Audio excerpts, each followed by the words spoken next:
பிருந்தாவனத்திற்கு சென்று பார்க்கிறேன். அப்படி என்ன ஆச்சரியம் அங்கிருக்கிறது என்று.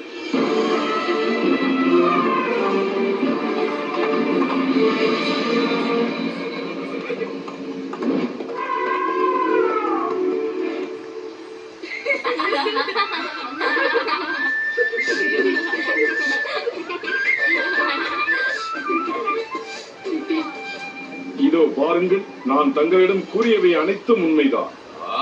இந்த சிறுவன் தன்னை ஒரு பெரிய கடவுள் என்று நினைத்துக் கொண்டிருக்கிறான். அவனுக்கு இப்பொழுது நான் யார் என்று காட்டுகிறேன்.